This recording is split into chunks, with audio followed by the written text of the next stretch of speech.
Get his book out now. All right, you know what it is. Unique Make Audio, man. I'm here. I'm going to tell you another story, man.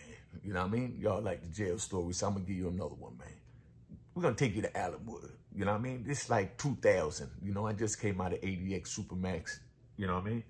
And I'm in Allenwood.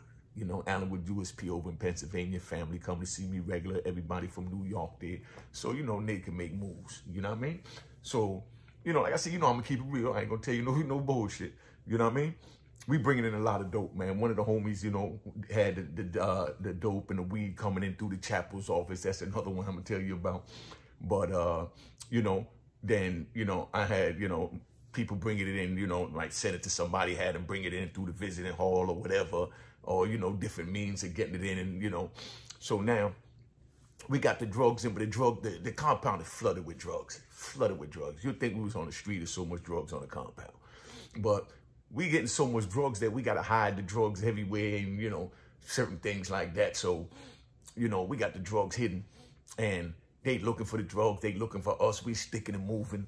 And, you know, they just couldn't catch us. We go out there. We had this one dude one time that, you know, he came up with a thing where, you know, it was 5 books for a paper of dope. You know what I mean? It was like a one, two.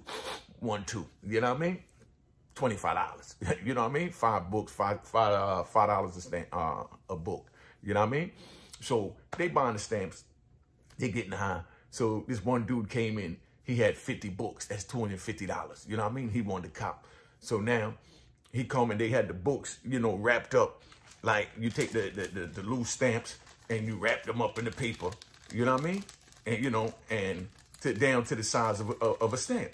You know what I mean? So this is what a book of stamp look like. I'm going to even show you what a book of stamp look like. So a book of stamp look like this. You know what I mean? So you can picture 20 loose stamps being in this. So dude came with 50 of these. You know what I mean? Supposed to have 20 stamps in each one. So we take it, we buy it, you know what I mean? We was making about maybe $2,000-$3,000 a day in there selling that shit. So a dude come and he buys, you know, $250 worth of joints with the, you know, 50 packs. So when we go back and we check the stamps and it's time to count out the stamps and organize everything at the end of the night, it ain't nothing but little pieces of paper cut up in it the size of stamps. The nigga didn't even have not one stamp in it. You understand what I'm saying? And, you know, of course, now we got to, you know, figure out who the one that gave it to us, you know, but being it was 50 books, you know what I mean? We had to think who was a 50 book sale. So, you know, of course, now the next day we go out there, we go see dude, you understand what I'm saying? And, you know, we went and punished him, you know, stabbed him up, ran him up top. His car got mad, tried to ask how we ain't come to him to let him know the prison politics, to let him know that he violated, da-da-da-da. So we're like, we ain't got to let him know he violated. He know he violated, so we handled that. But see, in prison, like I said, we got the cars, and when you're dealing with the cars, you ain't supposed to touch nobody without going to the car. You know what I mean? Like whatever set they in. If they from New York, you go to somebody from New York, reputable, like I said, like, you know, Lou Sims. So they say something happened, and the New York dudes did something to a DC dude. You know what I mean? The DC dude would go to Lou Sims and say, yo, somebody, one of your homeboys did this and that, and, you know, we trying to see him because he gave us 50 books of stamps and it wasn't no good, da-da-da-da. You know what I mean? And then, you know, now Lou would go pull the dude up, would tell them, yo, okay, I'm going to handle it. So you pull the dude up, ask the dude what happened with the dude, tell him that he did that or whatever. Now, you know, it's up to us to punish him because we're not going to let nobody outside the car punish him. You understand what I'm saying? So another set can't punish or discipline anyone in our car. That's why they come to us, for us to discipline them. And then we would give them their money. You understand what I'm saying? And, you know, to keep it down, to show that our car is clean and we're not on no bullshit, you know? But, you know, I was using DC as an example, but it wasn't even DC dudes. It was a dude from up in Boston, you know what I mean, that did that. You know what I mean? So we just went and punished them because Boston is like kind of like independent because they kind of further from New York. So, you know, they wasn't really considered as the New York car where we put them in our meetings and, you know, under our umbrella. You know what I mean? So we just went and punished them. So whatever, you know, the dudes up in Boston, no disrespect to Boston, whatever the dudes up in Boston want to do, you know what I mean? We ready to carry it on because it wasn't supposed to go down like that. But anyway, so now we punished the dude for giving us this, you know, they went, and we went and punished the dude from Boston for giving us the fake books. But if it was, you know what I mean? Let's say a car, you know, that we respected, not saying we didn't respect the Boston car, but let's say, you know, it depends how we felt like moving. You know what I mean? At that time, and who it was he did it to. If it was somebody that's going to bring it to the car to let him know, if somebody just going to go freelance and do what he got to do. But we went and punished dude, right? So then now, after we punished dude, they locked the jail down because it was a vicious stabbing. So now they locked the jail down. It's already too much drugs there. So they come in and they have a shakedown. You know what I mean? The shakedowns, when they come, they lock us in the cell and they go to each cell and they pull you out the cell, tell you to pull all your stuff in the green garbage bag. You know what I mean? Or, you know, what you're supposed to have, your 5 novels, whatever don't fit in the bag, they're going to throw away, and they put it through a whole bunch of inconvenience to prevent you from wanting them to do a shakedown. So they come in, you know, this time when they came with metal detectors. You know what I mean? The metal detector, like at the airport, where you put the luggage on and it goes through. So they had the little portable metal detector. They come through the portable metal detector, and they take us out the cell. They put our bags out, you know, through the cell, you know, through it to look for contraband, knives, drugs, or whatever. You know what I mean? So now when they do that, they come and then they did something different now. Now they took the mattress and ran the mattress through the metal detector. You understand what I'm saying? So when they've run the mattress through the metal detector, because, you know, we normally slit the mattress. It was like with foam in it and stuff like that, you know, cotton. So you'll put a knife in between that, you know what I mean? And just get the foam so that you can't feel it if you sit on it, or you know, slit it. You put the balloons with the drugs in the mattress or whatever. And, you know, we all had it in the mattress. So now, you know, one of the homies was an orderly, so he had access to the cells that was vacant. You know what I mean? So that's where we used to really put the stuff in the vacant cells in the mattress. So if they roll up in, they don't catch nothing. So now they roll up in the joint, they run it through it. But the night before, 2 days before, they bring in a dude and put him in one of the vacant cells. And then they had the shakedown because we punished the dude, you know what I mean, for giving the 50 books, you know what I mean, dummy stamps. Hey, you know what I mean? So now they lock the joint down. They looking for knives, looking for drugs, saying there's too much drugs on the compound. So when they go do that, they run the mattress through, and then out of nowhere, guess what happened? They catch dude's mattress, you know what I mean? And they run it through the joint, and when they run it through it, it was an ounce of China white heroin. An ounce of China white heroin in this man's mattress. So, you know, they took that right to the courtroom. You know what I mean? So they locked him up, took him to court, and then now one of the homies come to me, and they like, damn, you know, that was my shit. I feel bad that dude got caught up with my shit because dude just came in off the bus and he ain't had nothing to do with it. But you already know, you know, nigga ain't gonna go claim it. But I'm gonna just make sure I look out for him through his car indirectly so they don't know. You understand what I'm saying? So now he playing, you know, the sympathy card. So he go to the shot caller in the car, and they tell him, he's like, yo, what happened with the homie? And he tell him what happened. He say, man, that's messed up. Well, you know, on some G shit, if he need anything, let us know and we'll help him out with it, whatever, because we know he just came off the bus and he was a cool dude. A few of us talked to him and we like the dude or whatever. So here go 20 books of stamps. You know what I mean? Go get him some cosmetics or whatever he need and, you know, send it up to him in the shoe. Make sure he all right, because I know you'll do the same for us if it was the other way around. You understand what I'm saying? Because everybody knew this dude didn't have no ounce of China white just getting off the bus. You understand what I'm saying? But we couldn't tell them that it was our China white. You know what I mean? But on some man time, we tried to look out and, you know, we fed him and looked out for him through his car without telling his car that it was our shit. You understand what I'm saying? But that's just how prison go, man. And, you know, I don't even know if they really knew or not, but they respected the way we did it because they knew if the roles was reversed, they wasn't going to go claim the goddamn dope in the mattress. You know what I mean? But, you know, we looked out for them, make sure everything was all right. But, you know, these are the type of things that go on there with the drugs, man. You know what I mean? So it's like crazy. I just wanted to tap in, give you a short one, let you know what was going on with that. But now to give you another one while we was in Allenwood, you know, we getting the joint in through the chapel. And everybody know that it's coming through the chapel because niggas still talk, you know what I mean? Like you're on the street, you know, everybody know everybody business. So they knew it was coming through the chapel, but they didn't know how. You understand what I'm saying?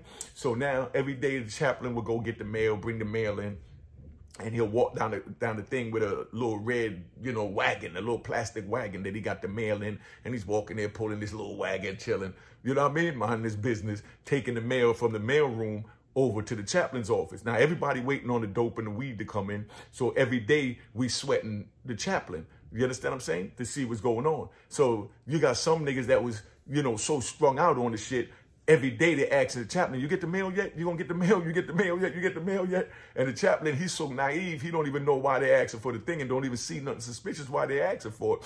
But he go get the thing, say, no, I didn't go get it, you know, da-da-da. But they be giving like Christmas cards, birthday cards, thinking of you cards that they donate, they give out. So the chaplain, he's thinking that dudes is asking for the if the mail came yet, because they want to see what new cards came, what new Bible came, what new religious books came. So this way his mind is at, because he can't fathom that we got the balls to be bringing China white heroin and pounds of weed through his chaplain's office. You understand what I'm saying?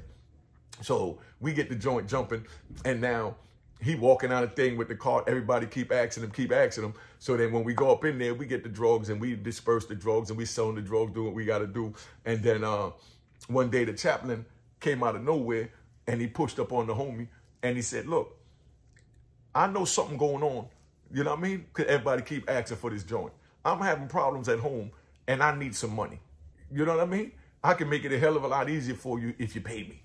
You know what I mean? So dude, you know, of course, saying, I don't know what you're talking about. Ain't nothing going on. So the dude, the chaplain went as far as showing him his bills, letting him know everything. And then what won him over for the homie to know that the chaplain really was trying to work to make some money, where the chaplain showed him a Field and Hunter magazine or something, or Guns and Ammo magazine. We ain't allowed to get the Guns and Ammo magazine or the Field and Hunter magazines in the jail because they showing the guns and the weapons, and you could order the bow and arrow and all this old blow gun and all that from out these magazines. So you ain't allowed to get it. But the chaplain showed him the magazine with his address on it, because he gets it delivered to his house with his home address on, to them know, man, yo, here's where I live and everything. You know what I mean? Ain't no faking, you know, I ain't working with these motherfuckers like that. I'm messed up. They're not really paying me, and I need some money. So now the homie come to me and he said, yo, the chaplain came to me, said he trying to work. And I said, man, that might be a setup. That sounds like some SIS shit. That's the Special Investigation Service, you know, the detective for the prison system. Said, man, I don't trust it. So he's like, yo, I'm telling you, man, I work with him up there. Me and him talk all the time. He showed it to me, da-da-da-da. You know what I mean? So now here goes the chaplain. You know what I mean? So he said, yo, he wanted me, if you want, I'll let you meet him. I said, man, I ain't trying to meet him. I said, I'll send the drugs to your girl, or your girl go pick it up in New York, and you do what you got to do to get it to him. And when you get it in, you keep half, you give me half. So I give you 2 ounces, you keep an ounce, I keep an ounce. You understand what I'm saying? But I don't want to have nothing to do with it. You feel you could trust them, you deal with it. So sure enough, you know what I mean? I gave him the little 2 ounces, he brought it in, da-da-da-da, did what he had to do. And now the drugs is in. You know what I mean? So now we got the joint on lock. So now it's even more drugs. And now we got the chaplain on the payroll. You understand what I'm saying? But it's just crazy because, you know, they don't pay them enough to handle their bills, but they expect them to comply by the rules, you know? But like I said, this is when I was wilding. You know what I mean? This is when I was wilding, my first, 10 years in the system. After that, I calmed down. It took me about 10 years to calm down. But it took me about 10 joints. I calmed down and, I chilled out. And wound up, listening to Guy Fisher and William Underwood, you know what I mean, who was telling me, leave that shit alone, da-da-da-da. It took over a decade for me to listen to him. So that's why I'm really trying to reach out to the youth, because, you know what I mean, when I was on the street, nobody tried to reach me. You're not saying I would have listened, because when I was in the joint, Underwood and Guy tried to reach me, and I wasn't listening. You know what I mean? So, it was just crazy, man, but we did what we had to do, to survive. And I'm letting y'all know that none of that is worth it, because what they did was one day they just came and grabbed me because they couldn't catch nothing. They just came and grabbed me, put me on the airplane and shot me out to California. You know what I mean? So 4 o'clock, they picked me up. You know what I mean? The next morning, I'm in California. I'm in Oklahoma. You know what I mean? That evening, I'm in California. You know what I mean? When my family is in New York. You know what I mean? So now I can't get no visit, can't see my family, you know what I mean? And they got me, they couldn't put me in a hole because they didn't catch me for nothing. But it's just to show you how they disrupted everything. And now that broke the family tie, because where I was getting visits every week, now I'm not getting no visits because I'm way out in California. You understand what I'm saying? So, I say all that to say, don't get involved in, the life of crime, because when you get involved in it, man, it might be sweet for a minute, getting an ounce of heroin in the joint, thinking you do what you're doing, sending money home to your family, doing this and that. But at the same time, you're digging yourself closer to catching a new case, you know what I mean? Going back through the bullshit, and it's not worth it. You know what I mean? Like I said, I did 26 years in the joint, man. It's not worth it. I want to keep saying I did 26, but for a lot of y'all coming, y'all don't know.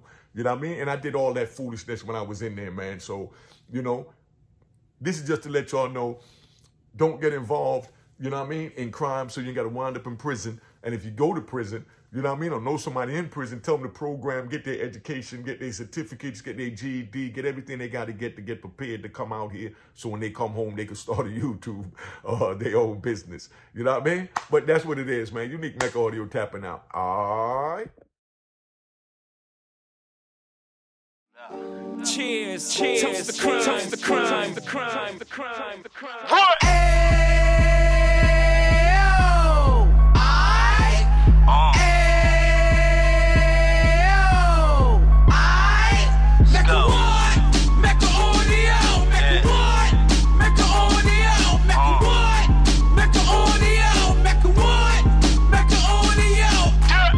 Fresh out the can of 26, he back on the strip, getting back in the mix. What he mentions a gift. You stand up 10 toes down, and I suggest you pay attention to this. Take a little gully posse and put it in Harlem. He cut from the bottom, came up from the bottom. Drop the book, you should go and get it. An Instagram page and a YouTube you could go and visit. Then you could consider yourself LinkedIn. Sit front row and get Jews from a kingpin. How he went through it, so you ain't gotta go do it. To not pay attention would be stupid. Talking about a man that probably put your grandfather on. Probably the reason that him and your grams got along. A man that generated millions on the block, did his time, never squilling to the cops, make an audio.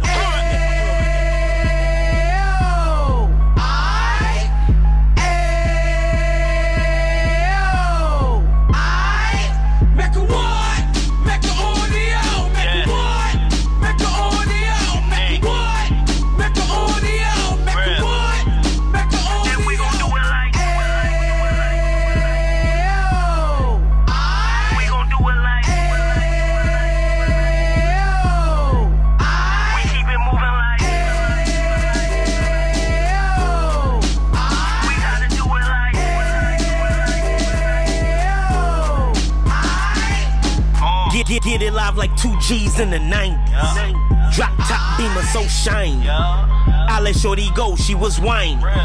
Treat her like my past, she behind me. Spin a couple bands on the Dapper Dan. You be back again, getting green like a Packers fan. No cap, it's a roaring uptown. They be whoring uptown, Dominican bust downs. Now we on the positive, we got a lot to give. Now he trying to stop the kids from being inoperative. So take heed, homie, lend a ear. He started in uptown, he gon' finish dead. But now it ain't about selling drugs, buying cars. It's about buying property to make the community yours. So we can give back to the youth them.